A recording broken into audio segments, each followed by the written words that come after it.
Rencana pemindahan ibu kota Indonesia kian dapat dirasakan melihat banyaknya pembangunan infrastruktur yang semakin nyata menjadikan Indonesia siap dalam menyambut ibu kota barunya. Namun, rencana pemindahan tersebut menghadirkan polemik tersendiri, terutama dalam hal pendanaan. Bersama saya Niksi Asmilabibah akan mendampingi Anda dalam beberapa waktu ke depan dengan menyajikan sejumlah informasi hangat dan terpercaya. Berikut kami sajikan informasi selengkapnya. Pemirsa, selang sehari setelah hari ulang tahun ke-77 Republik Indonesia, pemerintah telah mengesahkan rancangan undang-undang yang memuat Ibu Kota Negara atau IKN. Hal ini menjadi tahap awal terrealisasinya IKN baru bagi bangsa Indonesia. Artinya, mulai 2024 hingga seterusnya, pemerintah wajib menanggung serta menjalankan kebijakan yang diambil oleh Presiden Joko Widodo tentang pemindahan ibu kota negara dari Jakarta ke Kalimantan Timur. Tak hanya itu, proyek Nusantara 1 ini juga disinyalir akan membebani APBN. Dilansir dari Kompas.com, menurut Menteri Keuangan Republik Indonesia, Ibu Sri Mulyani mengatakan bahwa dana APBN sendiri akan digunakan untuk pembangunan infrastruktur dasar di ibu kota baru seperti bendungan air, telekomunikasi, jalan raya, listrik, serta pembangunan kompleks pemerintahan. Namun mengapa pembiayaan proyek Nusantara tak sejalan dengan janji dari Presiden Joko Widodo yang mengatakan bahwa biaya pemindahan tak akan membebani APBN Indonesia?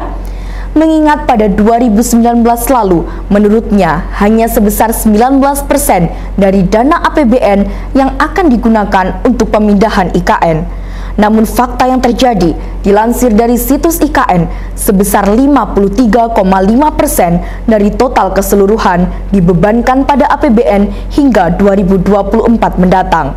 Bahkan total keseluruhan dana yang digunakan untuk melakukan pemindahan IKN ini telah memakan nominal yang tak sedikit atau sekitar 466 triliun rupiah.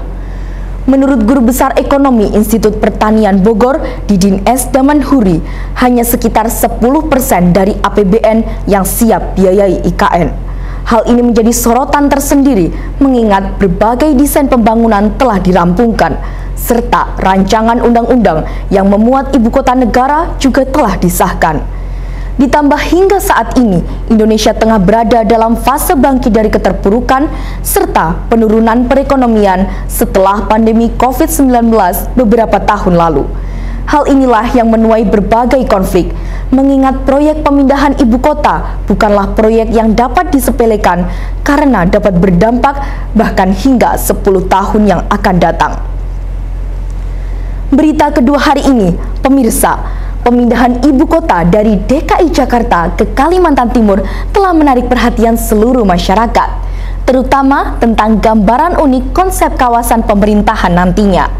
Demi mematangkan konsep pembangunan, pemerintah mengadakan sayembara, konsep rancangan kawasan dan bangunan gedung di IKN dengan total hadiah 2,8 miliar rupiah. Desain yang disayembarakan sendiri terdiri dari kompleks Istana Wapres, perkantoran legislatif, yudikatif, serta peribadatan.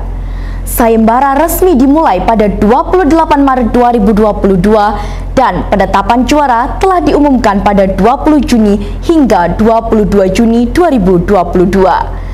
Salah satu pemenangnya adalah Aku Rukun, karya firma arsitektur Titik Garis Bidang, menempati juara 2 dalam sayembara kategori kompleks peribadatan.